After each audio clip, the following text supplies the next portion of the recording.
Eu tive a oportunidade de conhecer Chico Xavier por mais de 40 anos.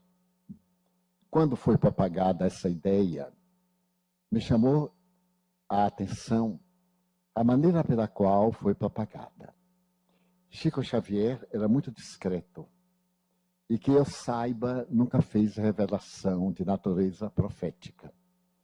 Há poucos anos, quando se acreditava que o mundo ia se acabar, surgiu a notícia de que Chico Xavier teria confiado a um amigo, que nos merece o melhor respeito e carinho, e ele guardou silêncio durante todos esses anos e resolveu narrar, utilizando-se da sua memória mediúnica. E narrou aqueles acontecimentos que estariam previstos e que foram narrados por Chico Xavier a ele. Eu não tenho autoridade para desmenti-lo, mas não tenho também nenhuma obrigação para aceitar. Eu uso a lógica e a razão da doutrina espírita. A mim não me parece que o espírito da estirpe de Emmanuel fizesse previsões com datas marcadas. Porque todas essas previsões proféticas são muito relativas. Diariamente nós vemos certos fatos proféticos serem ajustados à história de uma maneira meio forçada, como a besta do Apocalipse. Como eu tenho 90 anos, eu conheci muitas bestas do Apocalipse. Toda pessoa que se destacava pela crueldade, se dizia, é o 666 da Bíblia. Hitler, Mussolini e outros vultos, Bin Laden, sempre foram classificados. E no caso das célebres profecias de Nostradamus, que são impressionantes, traduzidas e adaptadas, a gente tem que fazer uma forcinha para que dê. Porque tudo depende do nosso livre-arbítrio. Se, por exemplo, eu estou na estrada do mal, como Saulo de Tarso, a previsão era que este homem cruel ia destruir o cristianismo primitivo. Mas Jesus tinha outros planos. E quando ele vai para Damasco para destruir a vida de Ananias, o Cristo lhe aparece. E a história da humanidade é recontada. Aquele algoz dos cristãos passa a ser vítima dos algozes judeus. E nasce a figura de Paulo, graças a quem nós hoje somos cristãos. Porque ele tirou a doutrina daquele reduto pequeno lá do Oriente Médio. E era um período de muitas profecias, muitos falsos cristos, que desejavam a libertação de Israel da dominação da Síria, graças ao segundo triunvirato Antônio, que venceu os judeus e entregou a governança de Israel aos sírios, hoje totalmente destruídos nessa guerra cruel e injustificada. Desta forma, eu pessoalmente não acredito que vá acontecer. Porque a humanidade, de certo modo, apesar dos seus disparates, que são vítimas, somos vítimas dos atos anteriores, está tentando encontrar um rumo. Eu percebo nas minhas palestras, no Brasil, pelo mundo, um número de jovens impressionante. Porque eles estão procurando roteiro, mas não tem líderes. Faltam líderes para a juventude. Faltam hoje líderes para a humanidade. Eu me recordo que de quando em quando apareciam líderes mundiais carismáticos pela nobreza. Agora eles são carismáticos pela crueldade, pela indiferença, pela grosseria. A ausência de uma ética, de um líder, de um rei ou de um presidente da república, dando os piores exemplos de comportamento público e muito piores privados. Quando nós vemos, por exemplo, como a imprensa noticiou, determinada autoridade está havendo um desfile de religiosos. E quando era um religioso afrodescendente, ele não dava a mão. Apertou a mão de todo mundo. Quando era um afrodescendente, ele recolhia a mão. Os afrodescendentes da fila perceberam e colocaram os bastões que levavam no braço direito para não apertar a mão dele. Ele não fazia nenhuma questão. Então, que exemplo esse chefe de Estado me dá para o meu comportamento interracial? Como eu vou me comportar com uma pessoa de outra raça, considerando que a cor da pele define o caráter? Em que época a química mostrou diferença no sangue de um negro, de um branco, de um mestiço, de um mulato? ou de um sangue puro. Não há sangue puro pela descendência da arte, aliás, degenera. Determinadas raças que começaram a coabitar entre si degeneraram e desapareceram. É o caso dos samaritanos. Praticamente não existem mais 200 samaritanos no mundo, porque o casamento interracial destrói as plaquetas e impede uma reprodução saudável, nascem parentes degenerados. Daí o matrimônio entre primos e etc. Durante muito tempo a igreja coibiu, dizendo que era pecado, mas porque nasciam descendentes com manifestações de desequilíbrio mental e emocional. Então, como está muito perto, eu acho que eu não vou morrer nos próximos 2 anos, eu estou na expectativa. Mas eu confesso que, doutrinariamente, nós vemos em toda a obra de Kardec não há uma profecia. Quando ele fala na Gênesis, capítulo número 14, a respeito da Era Nova, ele é muito lato. Ele diz, a velha civilização lutará para manifestar, mas a nova se imporá de uma maneira tão radical que venceremos e teremos um mundo de regeneração. Era bom ler na Gênesis, capítulo 14. É lindo, tudo que Kardec escreve é muito bonito. Primeiro porque ele era um grande literato, era um poeta, mas era um profundo conhecedor da língua francesa. Daí a dificuldade das traduções da obra espírita básica, por causa do purismo, a língua muito pura. E Kardec era portador de uma síntese impressionante. Vou contar uma coisa de humor.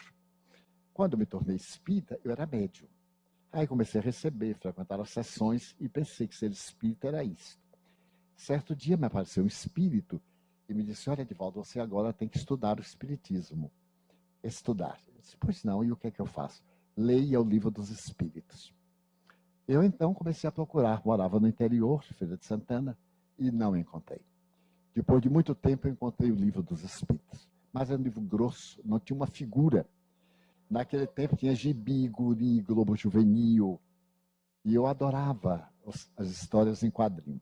Quando eu vi aquele livro horrível, não tinha uma figura, só tinha uma cepa, eu, para atender o espírito, eu comecei a ler.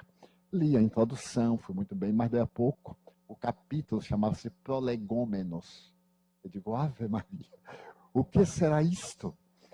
E aí eu perguntei para o espírito, Manuel Flamengo de Miranda, ou melhor, Viana de Carvalho. Meu irmão, que são prolegômenos, eles compram dicionário. Porque o espiritismo é doutrina também de conhecimento. E eu comprei um dicionário. Quando eu fui olhar, não tinha a palavra. Eu disse para o espírito, mas olha, não tem a palavra. Será que ela existe? Aí eu fui olhar a edição francesa, era prolegômeno. Então existia. O espírito me disse, agora você primeiro leia a palavra e compra o dicionário depois. Por fim eu descobri o que era prolegômeno, que eu não vou dizer o que é. Mas é bom dizer, né? É introdução, é prefácio, primeiras palavras.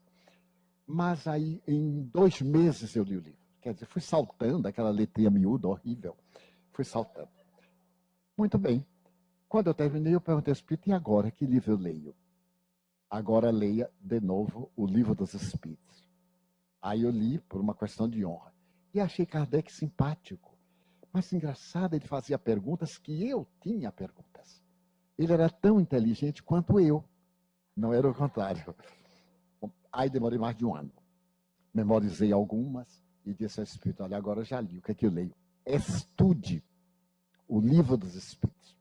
Se você completar 100 anos lendo o Livro dos Espíritos, você vai notar que é sempre novo. E eu disse comigo, que espírito fanático. 100 anos. Ele disse, aí tem tudo que a humanidade deve conhecer. Eu digo, nossa, deve ser muçulmano. Por quê? Quando eu proferi minha primeira palestra numa universidade, foi na formatura de médicos da Faculdade de Medicina de Salvador. Terminei a palestra e se formou um grupo. Os jovens formandos, conversa vai, conversa vem. De repente, um jovem teve a infeliz ideia de me fazer uma pergunta. E que pergunta? Ele perguntou assim, olha, num campo de vácuo, como se expressa a presença dos espíritos e como se manifestaria o perispírito? Eu não entendi nem a pergunta, imagine a resposta que eu ia dar. Eu então olhei para ele, mas não ia perder a honra. Eu usei uma técnica.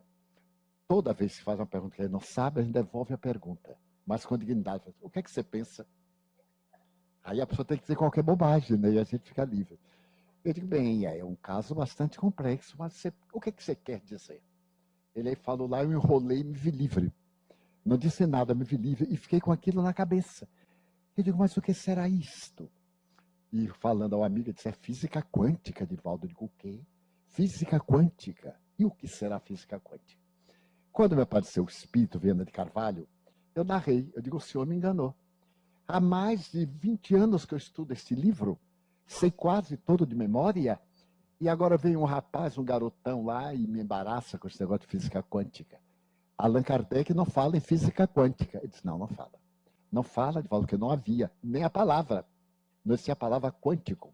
Ele não podia falar. Mas o Espiritismo fala. Ele disse, como? Fala. No livro dos Espíritos está lá essa evolução quântica.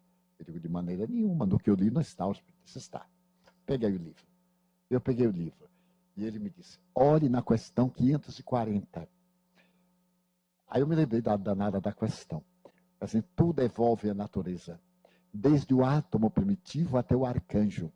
Porque o arcanjo de hoje foi átomo de ontem, assim como o átomo de hoje será arcanjo de amanhã. Era uma síntese da evolução do átomo e de toda a peregrinação da física quântica para a mentalidade do século XIX. Então, a minha admiração por Kardec cresceu de uma maneira grandiosa e fiquei em paz de consciência.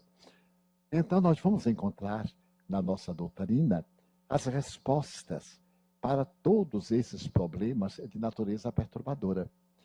Portanto, vale a pena que, ao nos tornarmos espiritistas, procuremos ler, estudar, dialogar, fazer reuniões de debates, para mostrar que a solução dos problemas humanos e da humanidade estão previstos nesta doutrina que veio dizer na hora própria o que Jesus não podia dizer naquele tempo.